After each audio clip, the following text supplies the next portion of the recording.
Hello and welcome to the Elevate podcast. I'm your host, Patricia Nowakowski. I am a salon owner, educator, mindset, and leadership coach that helps salon owners go from overwhelmed and burnt out to motivated and empowered. It is my mission to help you systemize your business, generate more profit, and create a career that you are absolutely in love with. Join us every week to learn about the small shifts you can make to elevate your business regarding mindset, marketing, social media, business systems, and so much more. Hello, and welcome to this week's episode of the Elevate podcast. On today's episode, we have Amy. She specializes in lead generation and email marketing, which I'm so excited to chat with you today because I feel like this is so important for salon owners, stylists, independent stylists, people who have a salon suite. So Amy, will you take a moment to introduce yourself and kind of tell us who you are and what you do? Absolutely. So my name is Amy Kuphal. I am a lead generation as well as email marketing specialist, as well as a super fan of simplicity and systems and creating scalable businesses. Yeah, I think scalable is something that a lot of salon owners have trouble doing. And I'm really excited because we're going to talk about the lead generation pyramid today. And I think what happens with a lot of stylists and salon owners is that when they're building their business, they go really hard with their marketing, their social media, and all the things. Then they end up getting really busy, and that part of the business ends up falling off. And then slowly the clients and the chairs start to decrease, and then they have to start all over from scratch. So I love that you have a system in place. Let's talk about the lead generation pyramid, what it is and what it means. If you've been feeling overwhelmed and overworked from owning your salon, you're not alone. If you're like many salon owners, you wanted to build a salon that makes you feel fulfilled, passionate, and something that brings you freedom and flexibility into your life. But you ended up being exhausted from taking on all your business tasks alone. It doesn't have to be this way. It's time for change. The Elevated Salon Owner Collective will help you do just that. You'll automate your salon, implement solid business systems, transform your salon culture, and take charge of your online presence to regain freedom back into your business. I'd love for you to experience the freedom and fulfillment that you've desired when you decided to create your business. To learn more, visit opulentbeautypro.com/elevate or click the link in the show notes. I totally get what you're saying because I think that it's true for salon owners, it's true for stylists, and it's true for so many business owners. I know that for myself, when I started out prior to doing any sort of business coaching, I was in the health and fitness space. So I was working as a personal trainer and a nutrition counselor, and I fell into those same patterns where I would market my butt off and then I'd get a full training roster and I'd say, oh, like, not to say like, oh, I'm good, but there was right. Well, but there wasn't the time capacity either to devote to marketing. So I was all in client fulfillment. And then all of a sudden, like you mentioned with, the chairs start to empty or, clients graduate out of the program. And now all of a sudden you're in this like, oh, shoot, I have to start marketing again. But there's some lag time from when we start marketing to when we're getting those, people in our chairs or clients through the door. So it's how can we create those systems so that we don't have this feast and famine within our own business. Mm-hmm. And that's, I think, where a lot of this lead generation pyramid is. I address everything through a lens of simplicity. So when I was thinking about this framework, I'm like, okay, what are the key elements that need to go in place and how can we make those as simple as possible? So if it makes sense, I'm going to go just as an overview of what the pyramid is, and then we can dive into the specifics of each level. The pyramid, what it is if we want to picture a pyramid triangle, it's going to have 4 horizontal levels. So that first level is our audience. And essentially all that is people that have eyes and ears on our stuff. So these can be former clients, right? They've seen our stuff. It can be followers on social media. Basically, the criteria is anyone who has heard of you or what you're offering in some way. And I joke that that can quite literally be the cashier at the grocery store. If you are real excited talking about what you do and you tell what you do, that cashier is now a member of your audience. So eyes and ears on your stuff. Second level from the bottom, that's where we look at leads.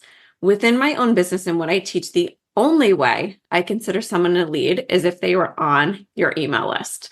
I've had a little pushback. People say, but if they're following me on Instagram, well, when suddenly your Instagram account goes down, then you no longer have contact with that person. So we're building our audience first. That's at base level. We're immediately and as quickly as we can getting everyone onto our email list. That is our lead. Third level up, that's what I consider friend. So those are people that are clicking our emails, they're opening our emails, they're replying to our emails. We're having some sort of back and forth rapport on a consistent basis. I say weekly, but it's going to be what makes sense for each individual.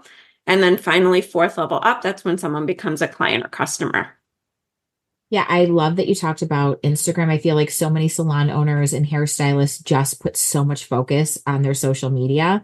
And I know so many independent hairstylists who've had such an amazing following and their social media is gone because it got hacked. There's like a lot of social media accounts being stolen and people are contacting them to pay for their account back and they have to start over. So I feel like with your email list, you own your list and that's yours forever. Whereas your social media, I mean, anything can really happen. We saw Instagram, Facebook go down and, what happens then? Like, how do you get in contact with your followers, without an Right. email list? Yeah. And I'm one that has nothing against social. I think it has its place. Mm-hmm. But like you said, if you want to nurture through social, that's great. And especially in the salon owner and stylist world, that's going to be really important because we're showing pictures. We might be showing before and afters. Awesome. But they should also be on your list for two reasons. One, like we talked about, things can shut down. We can get locked out. It can get hacked. Number two is if we look at the percentage of people that see any individual reel or post that we put out in comparison to the open rates that you can get in your email list, it's vastly different. More people are going to see your stuff when it's going direct to their inbox versus when it's being posted on Instagram. Yeah. And I think a lot of people overlook email because they don't realize how impactful it really can be. So when we talk about lead generation and email marketing, why is it so important for salon owners? Not only because of the lack of contact if something happens to our Instagram, but what are some impactful facts about email marketing that our listeners need to know so they can really understand how important this aspect of their business is? The key that I want to put a pin on what you just said is that whether you're a salon owner or a stylist, you're a business owner. Mm-hmm. And I know you've mentioned this on other episodes that you've recorded. I listened to, I think it was your most recent episode. You were talking about how, yes, salon owners, yes, stylists are artists, but they're also business owners. Mm-hmm. So it needs to be run like a business. And you can talk to any business owner and not a single one of them is going to say email's not important. And I would say many of them, if you say, what would you do different? They said, I would start my email list earlier. Mm-hmm. So the time to start it is today. If you're Yes. listening to it, the time to start it is today. And one of the greatest benefits that I think too is that you're consistently showing up for these people. And if you're doing it in an intentional way, that's going to help bring you in more clients. It's going to help keep your clients happy and remembering you. And the way that I talk about that, so again, if we're looking at that level 3, which is, they're in our audience, they're now on our email list, and level 3, we're building that rapport, we're building that friendship with them. A couple things happen. Number one, they're seeing, I recommend weekly, they're seeing your name pop up in their inbox every single week. You are staying top of mind at that point.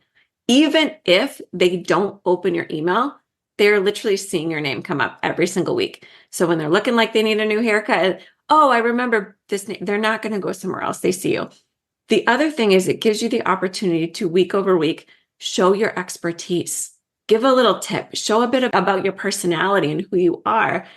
Because yes, we buy services, right? All of us, we buy products, we buy services. But I know for myself and a lot of people that I work with, people buy into people as well. So a lot of that week over week stuff is them getting to know you and what you do. Yes. I think so, again, so many salon owners really underutilize their email marketing. And instead of like giving to their audience, they are just taking. So they're talking about price increases. They have a new service that they're offering, or I'm getting busy, book now. That should not be your main focus when it comes to email marketing. It should be things that are beneficial to the people that are reading it. People should be excited to open your email and look forward to the things that you're sharing. Again, things that are tips, helpful, make their lives easier, and things that are going to connect them with you. I feel like a lot of people really struggle with ideas on what to write about. What would you suggest, and what are some very successful topics that you've seen when it comes to email marketing? So what I would suggest is join my membership. No, No, that's because great. Yes. because the reality is that is a common objection. It's, I know email is important, but I don't know what to write. How am I going to come up with something to write week over week? And in knowing that that was an objection, I said, okay, how can I use what I'm doing to help with that? Right. So within the membership, what people get is every single week they get an email template. I So love it that. is going to be like if you were a kid and you played Mad Libs, insert this point here. So basically, you are going to get in your inbox something that says, okay, the intention of this week's email, every email is going to have a different intention. So if we dive into that a little bit, when we're thinking about writing emails, we want to think about the intention from a deliverability perspective. Mhm. So, meaning we want to land in people's inbox and not in their spam folder. So, there's stuff that we want to look at for that. We want to increase our open rate. So, these emails are designed to help increase your open rate, increase your click rate, and increase your reply rate. That's going to help with deliverability.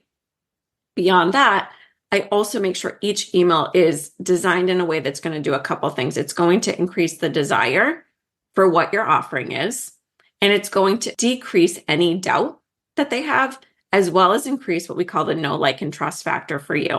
So why are you the stylist, or why are you the salon that they should go to? So that's where we can play into values, looking at what do you as a stylist or what do you as a salon stand for? Because that's what's going to separate us from a commodity to something that they will never turn away from you and your brand, because Yeah. they resonate with you, they resonate with your mission. So they're designed in that way. So essentially what you're going to get is you're going to get that template. It's going to say, this email was designed to do XYZ purpose. Here's what we want to do. Hi, insert name. It might say in brackets 1 to 2 sentences about something that you've been up to this week or something that's been going on at the salon. But next statement, insert client pain point, insert solution. So it's pretty much laid out in order to take that guesswork out of the email writing process. I love that. Yeah, I feel like that is such a great resource for so many business owners. I think one thing that is really discouraging to a lot of people is the low open rate. What do you say is a healthy open rate for an email list? That's going to actually vary pretty widely depending on how targeted your list is and depending on how big your list is. Now, if we are having people get on our list for something that is really directly tied to the thing that we're going to be talking about in our email, it's going to have a higher open rate. So that's one thing, making sure that our lead magnet that we design is designed in a way that's going to encourage the open rate. The other thing, people talk about subject lines. I think it's important, right? If we have a good subject line, it's important. But more important than that, I think the thing that's going to get people to open any email is how great the email before it was. Hmm. Because people are smart. We are smart in this day and age. We're not going to fall for these clickbaity subject lines more than once. Right. But if they opened an email of yours and they're like, it made me laugh, it made me inspired, I learned something, I'm definitely going to open that next email. That's going to help with your open rates. The other thing I also speak to when we talk about open rates is having a really, really good welcome sequence. So I have in the membership, it's a 4-part welcome sequence. But essentially what that does is that welcome sequence sets them up to know what to expect from your newsletter. Yeah. I think that's so important. It's like making a very good first impression and having expectations set. Absolutely. I love that you have a membership for this. And I think anyone listening should definitely head on over to your website. What is your website for the membership?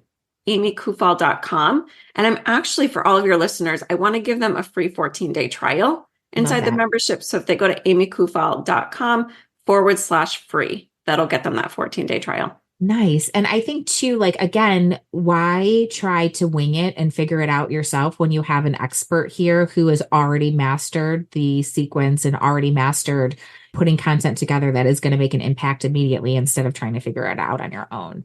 I think so many people, especially salon owners, they feel so tight within their budget. They're afraid to invest in certain things. When you invest in things like marketing, email marketing, SEO, all of those things, you will see a return on investment. And you have to know that that takes time, of course. It's not going to happen like the next day. But when you're consistent and dedicated and you are continually putting out good content, you will see an impact within, 3 months, 6 months, or 9 months. You just have to keep going. You talked about setting up systems. How can setting up systems allow for our listeners to never have an empty chair? This is something that you wrote down in your intro. If we go back to that conversation that we had at the start of this, is that a lot of times what solopreneurs, new business owners do is we go through these cycles of marketing a ton, filling up, then being in client fulfillment. And then that's, clients start to move on and then we go back into marketing again. There's this roller coaster. So having the systems in place is going to prevent that roller coaster. The other thing that is my favorite about having systems in place is a lot of what slows us down is the mental part of it. Mm-hmm. So always having to think, okay, wait, do I have to do some marketing now? Wait, should I send an email out now? Wait, should I do this? Versus if we just have those systems in place, more often than not, the doing of the thing takes way less time than the figuring out if I should or how I should. So those systems just constantly going, whether you're full or whether you're not, having that running as just a habit, we're booking that time in our schedule. So even if it was, every single week, I'm going to book 2 hours in to crafting my newsletter and doing some sort of outreach, literally putting that on your schedule so that no matter what happens, those hours are there. So you're never going to have that spot where suddenly you're going, oh, shoot, my income's down because my clients are down. Yeah. And another thing I want to touch base on really quick that I think about, and something that has kind of been discouraging for me when it comes to email marketing, is when people unsubscribe. Like, it's so hard not to take that personally when you're first starting out and you're really actually putting effort into your email list. I always like to say that it's a good thing because you're eliminating people that don't align with your brand. What is your suggestion and your opinion on unsubscribers? I think it makes us get tough skin, doesn't it? What I would say is a lot of times two things are going to happen. If someone, I think maybe less so in the salon space, but I would say maybe in the online business space, a lot of times if someone unsubscribes, they're probably never going to buy your thing anyways. Right. So it's when we think about list size, a lot of times that can be a vanity metric. Like, oh, I have this, huge email list. But if you have a huge email list and not that many people are opening, not that many people are engaging, I would much rather have a smaller list of people that were really hyped about what I was talking about, what I was offering for that. But I also think, sometimes people unsubscribe because honestly, they like you, they like what you're doing, but their inbox is full. Mm-hmm. So I think as much as understanding, I think all of us have unsubscribed to things in the past, and I've never at least felt it was like a personal thing against the person sending me the email. But I think just understanding that that is truly part of the process, and maybe they weren't a right fit for what you were doing anyways. Yeah. That's what I like to say too, because it's like you work so hard to get people to even join the email list. And then when you start actually utilizing it, which I think a lot of people just kind of let it sit there for months and months without even sending out a real connecting email. Again, it's like price increases and things that are negative essentially for a business.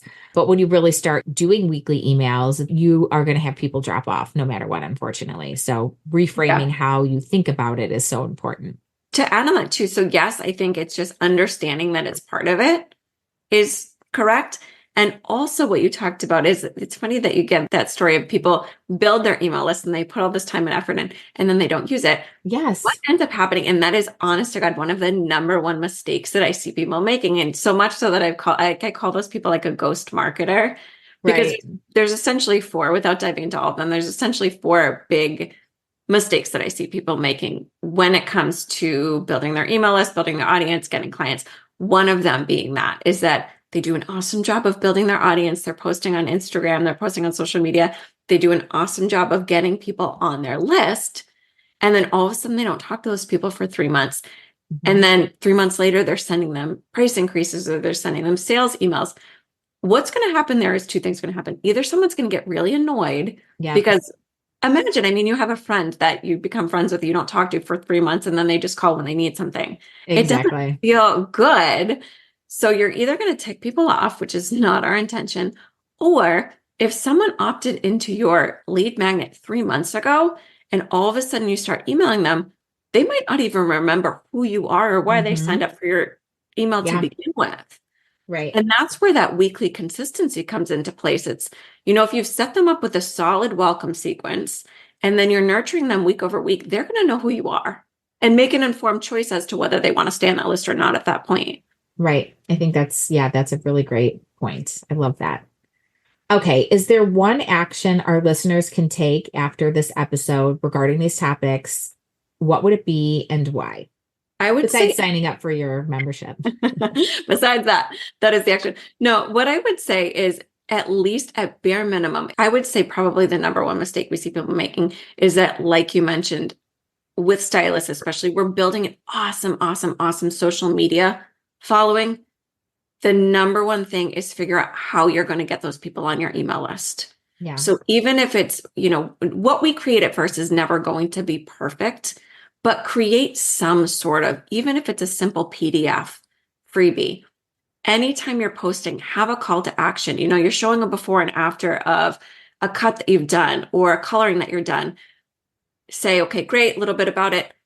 And if you want to learn XYZ, comment this below, comment hair below, and I'm going to send you a PDF of XYZ. That alone is going to be amazing because if or when that account gets shut down, at least you have those people that you've been putting in every single post. You're having that call to action. Yeah, I love ManyChat. That has my coaching and education has changed our email list. I think we gained 300 new subscribers just from offering freebies and different beneficial things for, our audience on social media. So I highly recommend that. And, it's as simple as setting up that's again an automation. So you just post content and have a trigger word. And then once they do that trigger word, have them go to a landing page with, your website where they can put in their information for your email list. But yeah, that's such a great suggestion. Okay. So one more time, where can people get in contact with you? How do you want people to connect with you? On social media, the best place to find me is Instagram. So it's just at AMYKUPH at Amy Kuf. And like I mentioned, I would love to offer your listeners a free 14-day trial inside the Inbox Entrepreneur membership. And that can be found at Amy Kuphal. So AMYKUPHAL, amykufal.com/free. I love that. Thank you so much for being here. I feel like this is such a great topic. And I feel like, again, email is very underutilized. And I think the more information that people have on it, the more confident they can actually be in starting something new or putting time and effort into investing in it. So I appreciate you so much. Thank you for sharing. Thank you so much for having me.